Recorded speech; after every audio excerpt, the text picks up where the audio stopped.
Hello everybody, welcome to the Neutral Centrist, your one-stop destination for the daily news that matters. I'm your host Ed Adel, and our top stories are: Hunter Biden faces tax evasion indictment in California, amidst escalating impeachment inquiry, landmark Texas ruling allows abortion despite state bans in rare post-Roe cases, Congressional inquiry and donor backlash, top universities under fire for handling antisemitism, controversy erupts over images showing Israeli military detaining stripped Gaza men. This and many more. Hunter Biden, who is President Biden's son, is facing new legal trouble. He already pleaded not guilty to gun charges earlier. This time he's been indicted in California for not paying about $200,000 in taxes in 2019. David Weiss, a special counsel, has been gathering evidence for possible tax charges against Hunter Biden. The recent indictment is part of Weiss' investigation. House Republicans are planning a vote to start an impeachment inquiry into President Biden's alleged ties to his son's business dealings. Some bank records revealed payments from a company owned by Hunter Biden to Joe Biden. House Republicans praised two IRS whistleblowers for revealing the truth and demanded a broader investigation. The White House insists President Biden did nothing wrong and had no knowledge of his son's business affairs. Republicans warn Hunter Biden of potential consequences if he does not testify in front of the House, but he insists on a public hearing to avoid selective leaks that might distort facts. In Texas, a judge allowed a woman named Kate Cox to have an abortion, even though the state has strict laws against it. Kate's baby had a severe condition that would likely lead to the baby's death shortly after birth. The judge, Maya Guerra-Gamble, agreed that the abortion was necessary to protect Kate's health and her future ability to have more children. This case is one of the first attempts in the United States to get a court-approved abortion after Roe v. Wade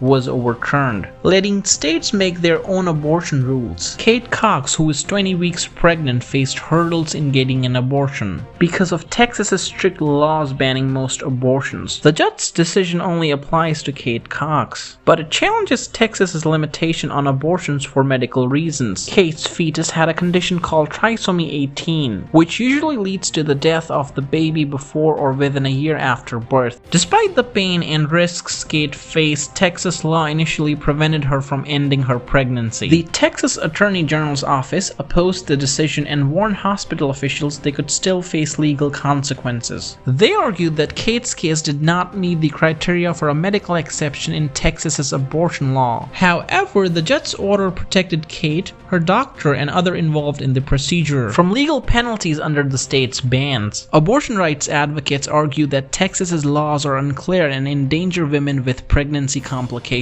The issue of abortion remains contentious in Texas and across the United States, with ongoing legal battles and differing opinions on when abortion should be allowed based on medical reasons. The U.S. Congress is investigating Harvard, MIT, and the University of Pennsylvania due to concerns about how these institutions have handled instances of antisemitism on their campuses. There have been calls for the resignation of the university presidents and withdrawal of a $100 million donation. This investigation comes after controversy arose against students calling for the genocide of Jews. Congressional scrutiny follows claims that these universities have not adequately addressed rampant antisemitism. Additionally, tensions over the Israel-Hamas conflict have exacerbated disputes on American college campuses between pro-Israel and pro-Palestinian groups. This situation has led to debates on free speech boundaries. Pictures from Gaza show Israeli soldiers detaining many men. The men were made to strip to their underwear, kneel,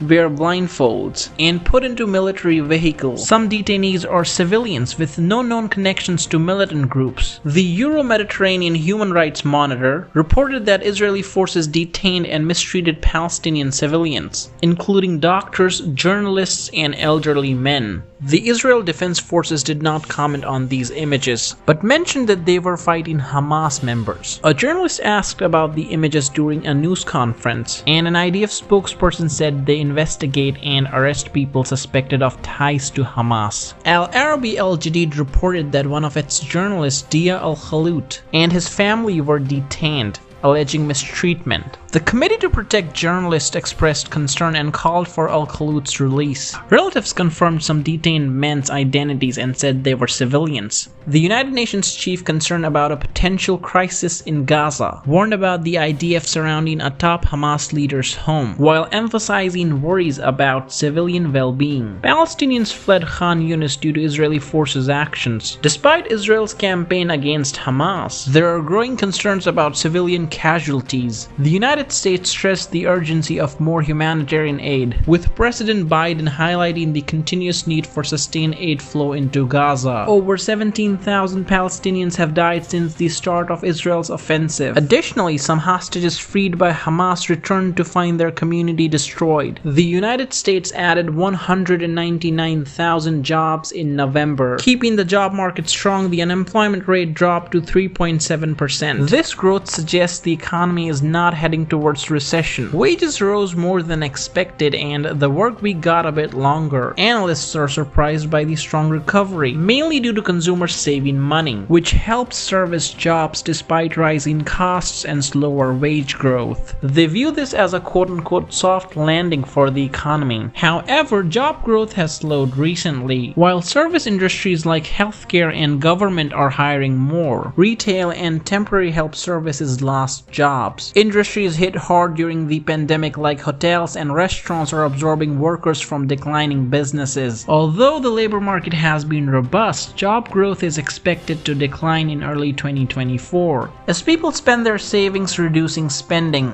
the increase in workers, especially women in remote work, has also slowed wage growth, contributing to a lower inflation rate. The situation seems balanced for now, but forecasts suggest a further decline in job growth in the future. These were our top stories. Don't forget to like, share, and subscribe, and we'll see you tomorrow.